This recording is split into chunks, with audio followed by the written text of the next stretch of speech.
Sejumlah informasi kriminal dari berbagai daerah kami rangkum dalam Bu6.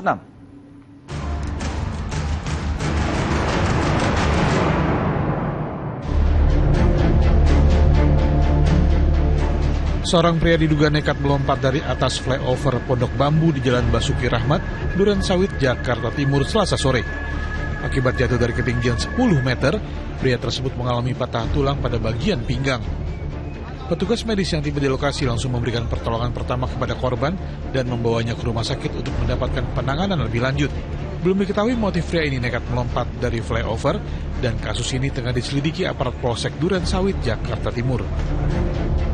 Tim Inafis Satreskrim Polres Metro Jakarta Utara kembali melakukan olah TKP lanjutan pada hari keempat pasca ditemukannya jasad bapak dan anak di kawasan Tugu Selatan, Koja, Jakarta Utara, Selasa siang. Dalam olah TKP kali ketiga ini, sejumlah petugas menggunakan baju alat pelindung diri atau APD. Dalam olah TKP yang berlangsung sekitar 1 jam, petugas membawa kantong plastik yang berisi sejumlah barang.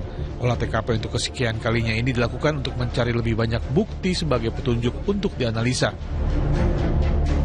Aksi penyerangan sekelompok geng motor di kawasan Jalan Pekapuran, Tanah Serial, Tambora, Jakarta Barat terekam CCTV. Akibat penyerangan ini, 2 warga mengalami luka sabetan senjata tajam di bagian kepala dan jari tangan.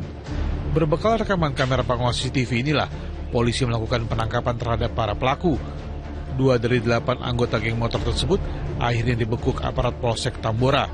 Polisi masih memburu 6 anggota geng motor lainnya, sementara yang berhasil ditangkap kini terancam hukuman 7 tahun penjara. Polda Metro Jaya menetapkan warga negara asing asal Korea Selatan sebagai tersangka dalam kasus kematian petugas imigrasi yang terjatuh dari lantai 19 di sebuah apartemen di kawasan Tangerang, Banten beberapa hari lalu. WNA asal Korea Selatan ini merupakan orang terakhir yang bersama korban di dalam kamar apartemen sebelum korban Trifatah Firdaus ditemukan tewas mengenaskan. Penetapan tersangka terhadap KH didasari oleh adanya ancaman kekerasan terhadap petugas keamanan dan pengelola apartemen sesaat setelah korban tewas.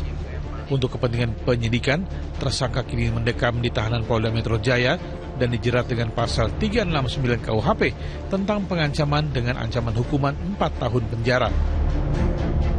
Seorang wartawan abal-abal di Sleman Daerah Istimewa Yogyakarta nekat mencuri seperangkat alat syuting di ruang sidang paripurna gedung DPRD Sleman.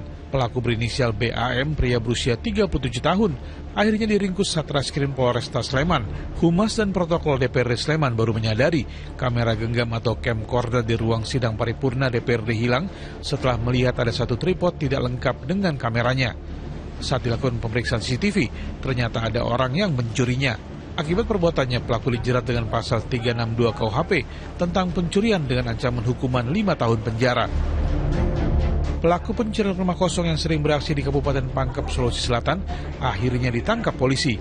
Dalam gelar perkara Selasa sore terungkap, dalam aksinya di sebuah rumah di wilayah Kampung Sapanang, Kecamatan Bungoro, Pangkep, Sulawesi Selatan, tersangka berinisial AG yang merupakan seorang wanita berpenampilan seperti pria, berhasil menggasak sejumlah gadget, 1 jam tangan bermerek, dan sejumlah barang berharga lainnya dengan jumlah total kerugian korbannya mencapai 13 juta rupiah.